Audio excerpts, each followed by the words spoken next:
안녕하십니까. 힘이 되는 나의 고문 변호사 심나고의 MC 이송환 변호사입니다.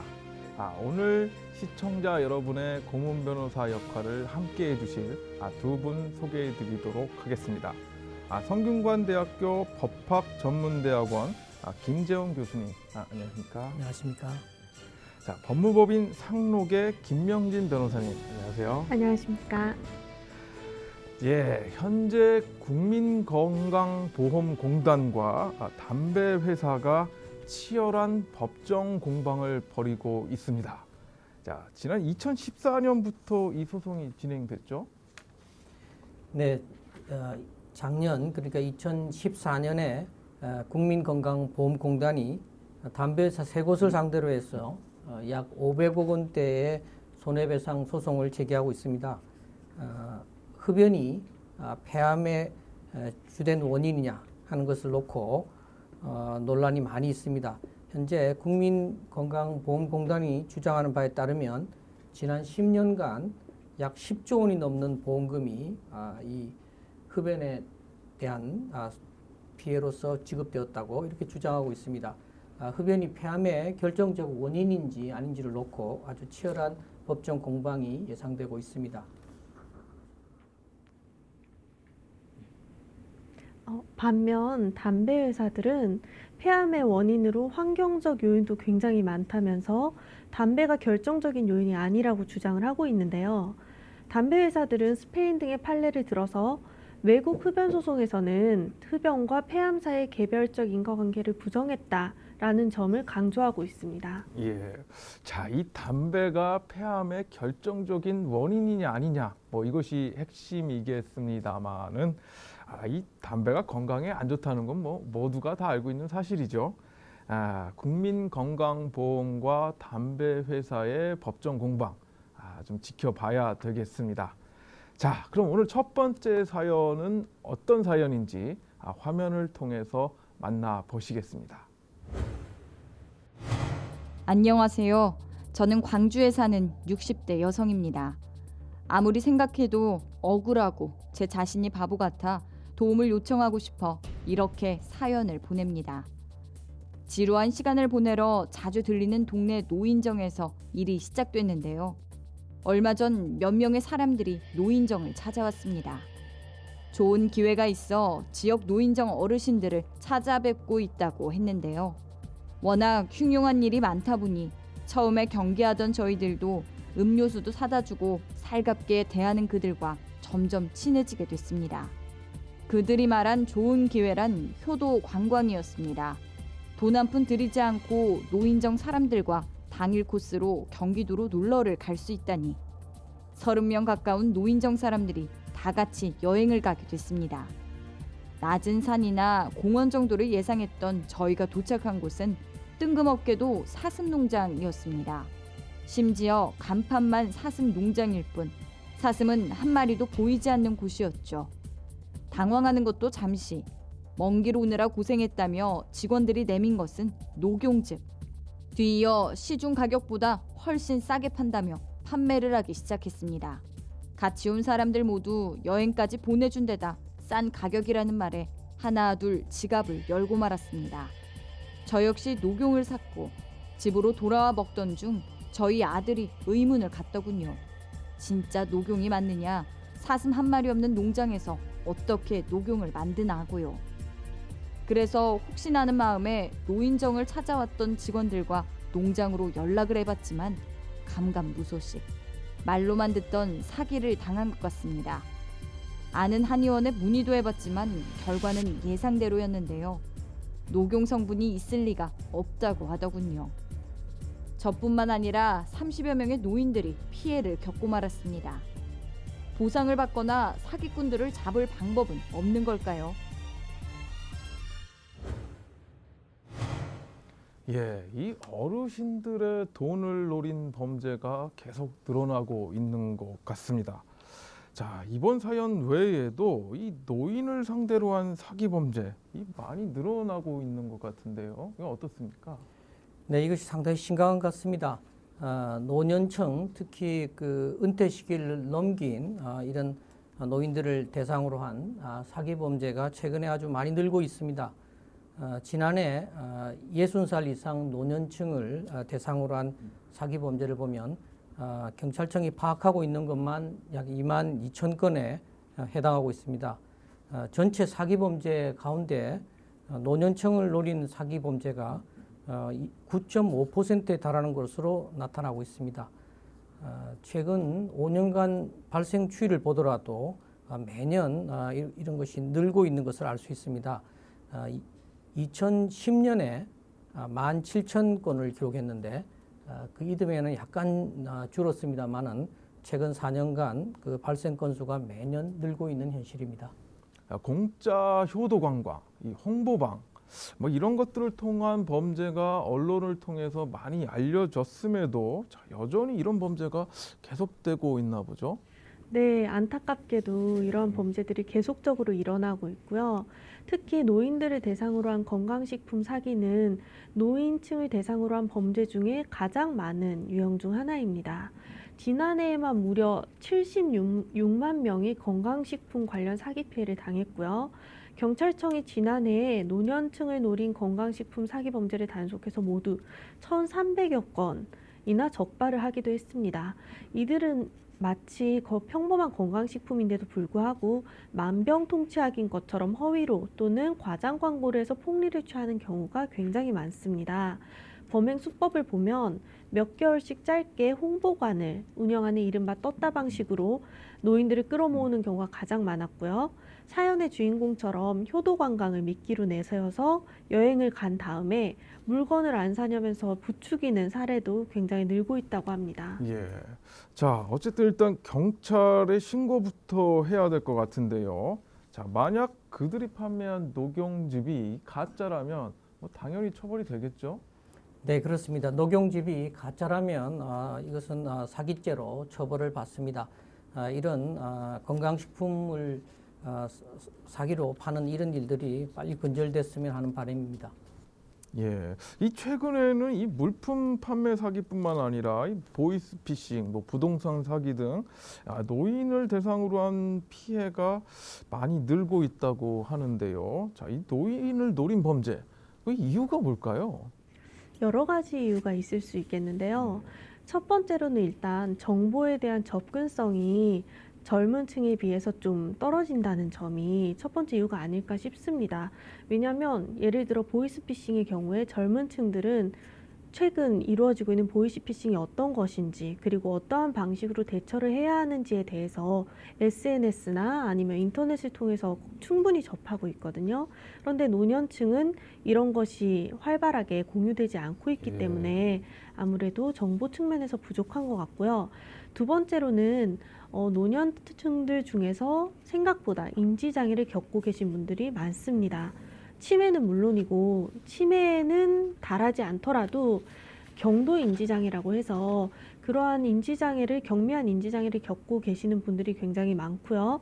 서울만 해도 이러한 경도 인지장애가 30만 명 이상이라고 추정이 되고 그리고 2012년 보건복지부의 전국 치매 역학조사에 따르면 65세 이상의 노인 중에서 거의 27.8%가 경도 인지장애를 겪고 있다고 합니다. 그렇기 때문에 아무래도 쉽게 범죄의 피해의 대상이 되고 있고요. 또 세 번째로는 참 안타까운 일이지만 현대사회에서 특히 외로움을 느끼는 노인들이 굉장히 많은 것 같습니다. 그래서 아무래도 핵가족화가 되고 노인을 가족들이 직접 부양하는 경우도 줄어들고 그렇기 때문에 현직에서 퇴직을 해서 여생을 누리는 노인들로서는 외로움을 많이 느끼고 있습니다. 그렇기 때문에 이 범죄 가해자들이 접근하는 데 있어서 아무래도 쉽게 그 범죄의 희생양이 되고 있지 않나라는 생각이 듭니다. 예, 결국은 노인들이 뭐 약하기 때문에 뭐 이런 범죄를 저지른다고 봐야 되겠네요. 예, 더욱 나쁜 범죄가 아닌가 싶습니다. 이런 사람들에 대해서는 정말 강력한 처벌이 뒤따라야 할 것 같습니다. 자, 어쨌든 이번 사연의 경우에는 이 변호사보다는 빨리 경찰에 신고하는 것이 더 급한 사건이 아닌가 싶은데요. 자, 내일이 아니겠거니 넘기지 마시고 여러분들도 예방 차원에서 이런 범행 수법들에 대해서 잘 알고 계셔야 될 것 같습니다.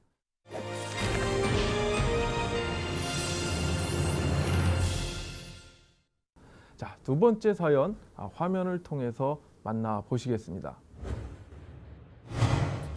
안녕하세요. 저는 경남에 사는 50대 여성입니다. 최근 이웃에 사는 가족에게 어려운 일이 생겨 도움을 청하고자 이렇게 사연을 보냅니다. 저희 이웃집에는 지적장애인 가족이 삽니다. 30대 미순, 미지자매와 60대 어머니 셋이 함께 살고 있는데요.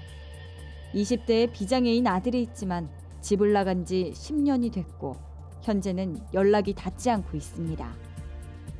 지적장애 등급을 받은 여동생 미지와 달리 언니 미순과 어머니는 장애 등급은 없지만 지적장애가 의심되는 상황입니다. 이들 세 모녀는 1년 전 가장인 아버지가 돌아가시면서 위기에 놓였습니다. 어머니와 언니 미수는 장난감 조립 공장에서 단순 근로직으로 근무하고 있지만 형편이 좋을 리가 없는데요. 그런데 문제는 사실 아버지가 돌아가시기 전까지만 해도 이 집은 동네에서 상당한 재력가 집안이었다는 겁니다.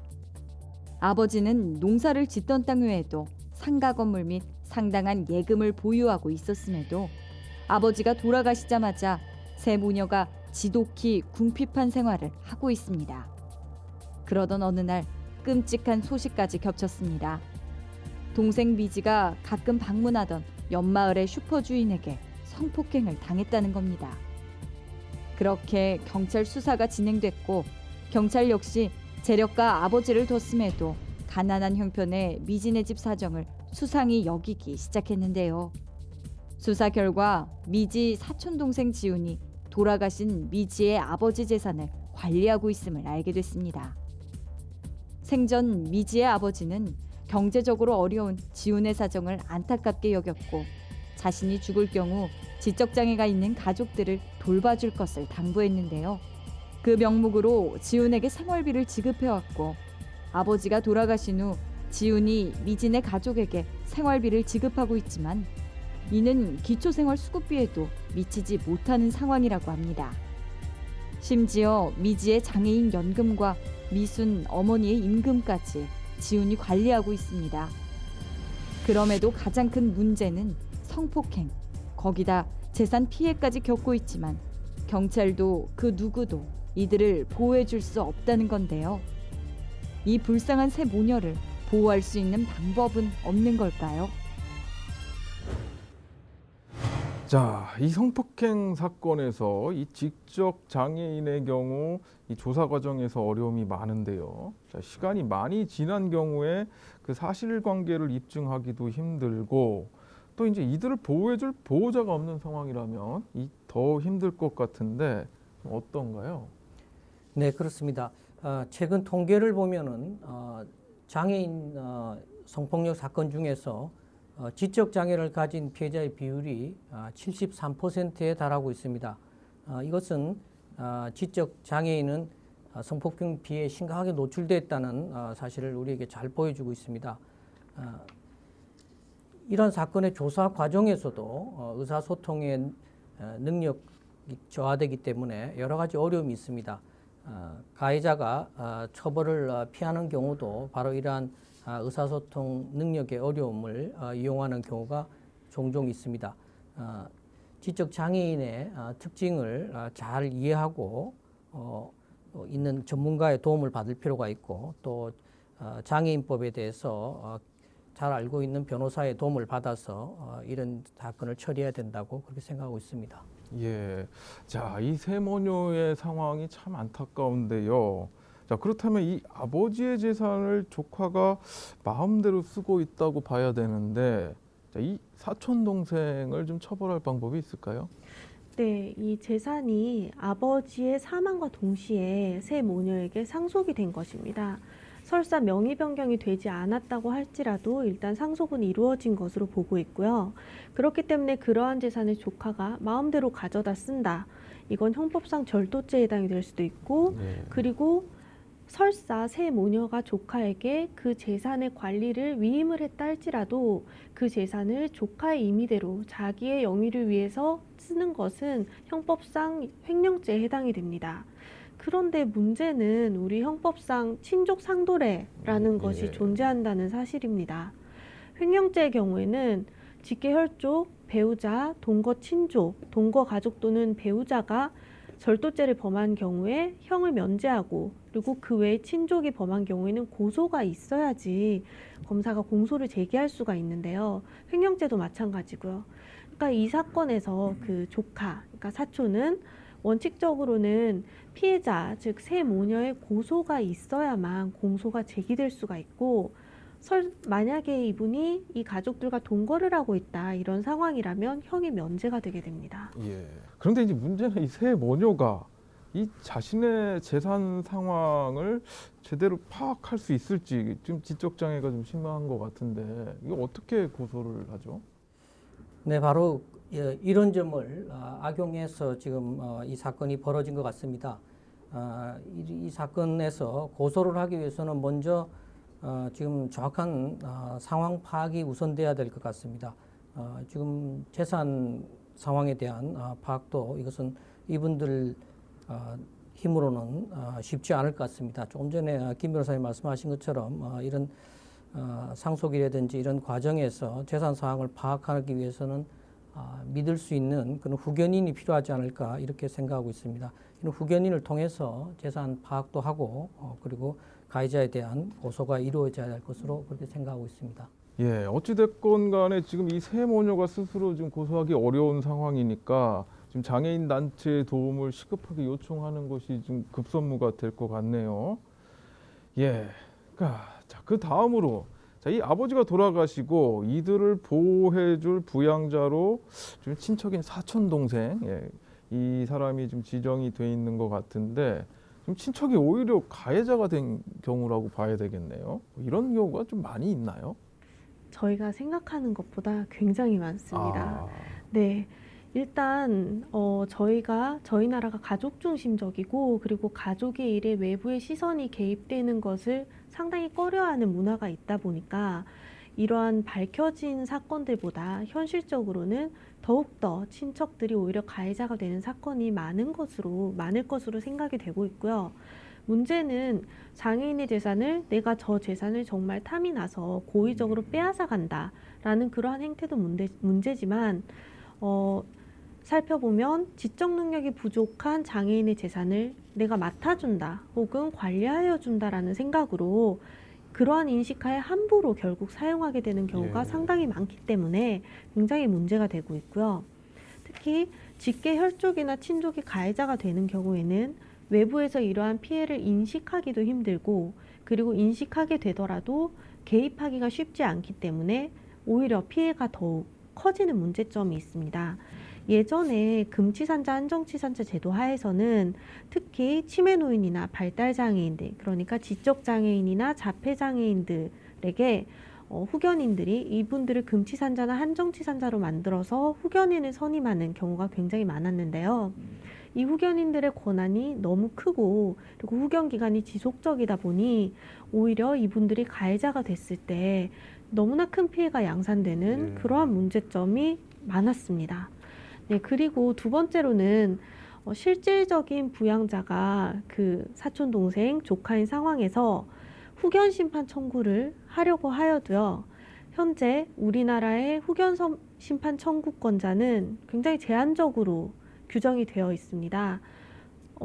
배우자, 본인, 사촌인의 친족, 그리고 관할 지방 단체의 장, 검사, 이렇게 한정적으로 규정이 돼 있으니까 이 사건과 같이 유일한 친족, 비장애인 친족이 가해자가 된 경우에는 후견인 선임부터가 굉장히 난항을 겪는 경우가 많다고 할 수 있겠죠.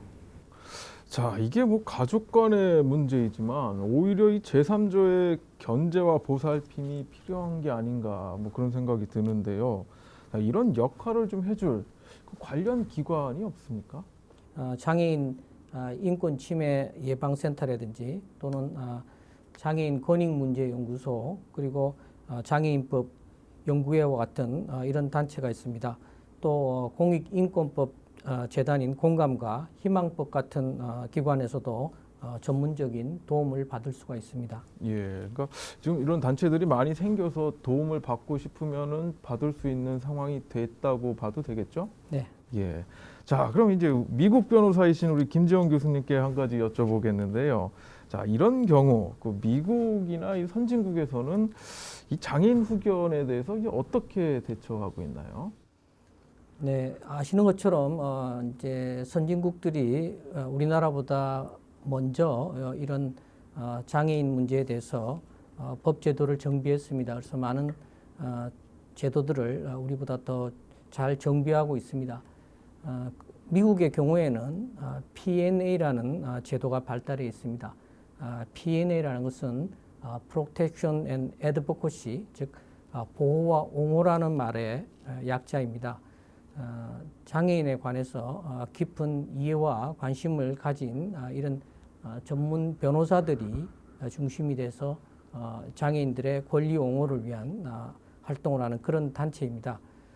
이런 단체들의 활동이 원활하게 이루어지게 되면 장애인들의 삶의 질을 개선하는 데 있어서 실질적인 도움을 줄 수가 있습니다. 예. 자, 우리가 뭐 지난주에도 비슷한 사연을 다뤘지만 이 국내 장애인 후견인 선임제도 지금 어떤 실정이라고 봐야 될까요? 네, 2013년 7월 1일부로 민법이 개정이 되면서 성년후견 제도라는 것이 도입이 됐는데요. 금치산자, 한정치산자 제도가 그로 인해서 사라지게 되었습니다. 그런데 이에 따라서 의사결정 능력에 장애가 있는 우리 장애인 분들이 이러한 성년후견 제도를 이용하고 있기는 합니다. 하지만 첫 번째로는 장애인 수는 저희가 거의 100만 명에 달하는 것으로 추산이 되는데 실제로 지난 10년간 이 후견인으로 활동하시는 후견인으로 선임된 숫자는 약 3,200명 정도밖에 되지가 않습니다. 그런데 복지 선진국들에서 얘기하기로는 적절한 이런 후견인 선임이 필요한 장애인들에 비한 후견인 선임 숫자, 적절한 숫자는 100명당 1명에서 3명 정도, 1%에서 3%라고 얘기를 하거든요. 그러니까 저희는 일단 이 후견인 선임이 필요한 사안임에도 불구하고 후견인이 선임되지 않는 경우가 상당히 많다고 볼 수가 있겠고요. 두 번째로는 이 성년후견 제도가 도입이 된 지가 얼마 안 되는 제도이다 보니 이 제도 자체에 대한 이해가 좀 부족한 감이 없지 않아 있습니다. 그래서 장애계에서 이러한 성년후견 제도의 입법을 추진한 것 자체가 이전의 제도가 장애인의 잔존하는 의사결정 능력을 무시하고 오히려 짓밟기 때문에 그 제도에 반대했던 거였는데 오히려 현재 사실 성년후견 제도 하에서 그 성년후견, 특정후견, 한정후견, 임의후견 중에서 성년후견에 대해서는 예전에 금치산자와 큰 차이가 없다라는 평가들이 이어지고 있고 유엔 장애인 인권위원회에서도 이 제도를 폐지하면 좋겠다고 공고를 한 바 있습니다. 그럼에도 불구하고 현재 성년후견 제도가 시작된 이후에 가장 많이 사용되고 있는 형태가 성년후견이거든요. 이러한 것처럼 특정후견이나 임의후견 등의 다른 제도를 이용할 수 있음에도 불구하고 이해 부족 때문에 오히려 적절치 않은 제도를 이용하는 경우도 많지 않은 상황인가 그런 생각을 한번 해봅니다. 예. 자, 많은 장애인 단체 또 뜻 있는 변호사들의 도움이 여러분 장애인들을 비롯한 이런 문제 해결에 큰 도움이 되겠습니다만은 이 법적 제도적인 보완 또 이것이 마련되지 않는 상황에서는 큰 도움이 되지 않을 수도 있다는 생각이 듭니다.